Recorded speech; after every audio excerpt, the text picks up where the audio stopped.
رمضان رمضان رمضان سكون واطمئنان رمضان رمضان رمضان سكون واطمئنان. Assalamualaikum warahmatullahi wabarakatuh.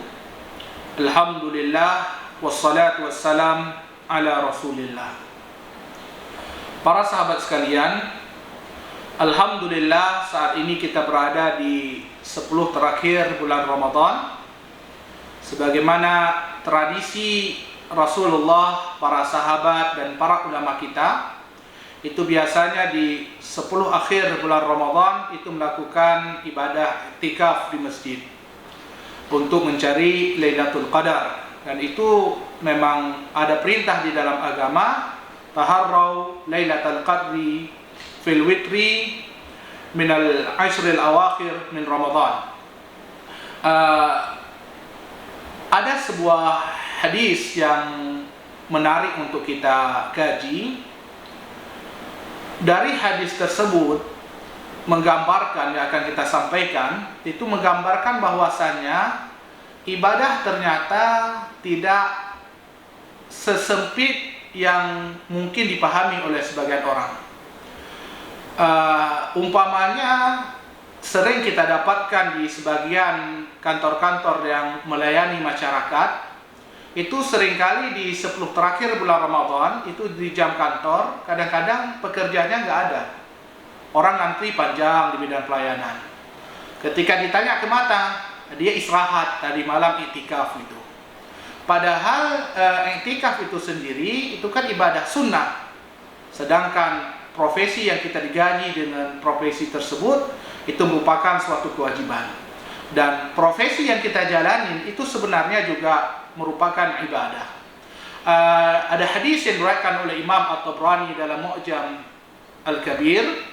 Itu diceritakan oleh Ka'ab bin Ujrah. Itu ada seorang sahabat, badannya sehat, fisiknya oke lah kita bilang. Dia lewat di depan Nabi dan para sahabat. Para sahabat melihat sahabat ini takjub, tapi dia bukan pergi berperang, malah pergi bekerja. Keluarlah celoteh dari salah seorang sahabat, "Lau kana huwa fi sabilillah." Coba orang yang seperti ini kuat kalau dia berada di jalan Allah. Nabi langsung menegur, kata Nabi, kalau seandainya orang ini keluar mencari rezeki untuk anaknya, itu fi sabilillah. Begitu juga kalau dia keluar mencari rezeki untuk orang tuanya, fi sabilillah. Begitu juga bahkan untuk dirinya sendiri, supaya dia menjaga kehormatan, gak minta-minta sama orang mengemis, itu juga berada di jalan Allah.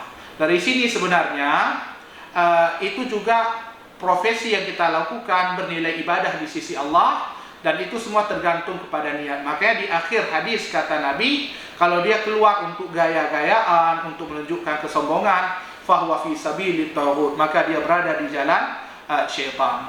Para sahabat yang dimuliakan oleh Allah, kita sebagai hamba Allah itu memang diperintahkan oleh Allah, wa ma khalaqtul jinna wal insa illa liya'budun. Kita diciptakan hanya untuk beribadah kepada Allah. Hidup di dunia ini memang tentang ibadah dan akhirat. Tetapi akhirat itu perlu dilihat dari segmen yang benar. Bahwasanya profesi yang kita lakukan itu juga ibadah. I'tikaf, puasa, salat itu juga ibadah.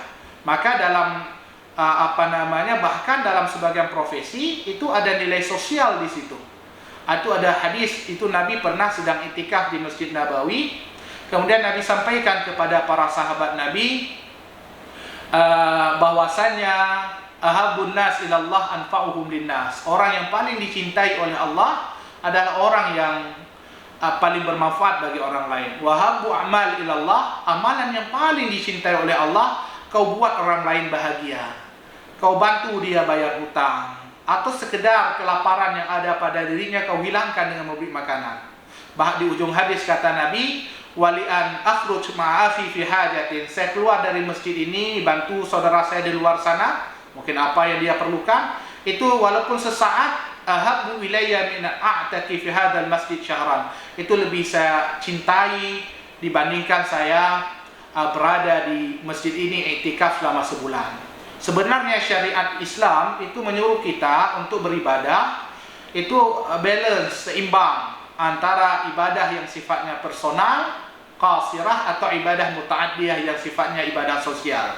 Dan ibadah sosial itu pun kita berbuat baik dalam syariat kita tidak disuruh untuk memilih-milih. Bahkan kepada non-muslim yang berbeda agama dengan kita sekalipun, itu disuruh kita berbuat baik, tidak dilarang oleh agama. Bahkan di antara amalan yang terbaik, kita memberi makan, memberi salam kepada orang yang kita kenal dan yang tidak kita kenal. Itu di dalam surat Mumtahanah Allah ingatkan kita, la yanhaakumullahu 'anil ladzina lam yuqatilukum fid din wa lam yukhrijukum min diyarikum an tabarruhum wa tuqsitu ilaihim. Itu Allah nggak larang kalian untuk berbuat baik sama orang-orang kafir, non-muslim, yang mereka tidak mengganggu kamu, memerangi kamu dalam urusan agama, ataupun mengusirmu dari kampungmu. Silakan berbuat baik, silakan kamu berlaku adil. Bahkan Allah tutup dengan innallaha yuhibbul muqsitin. Allah senang kepada orang-orang yang berbuat adil.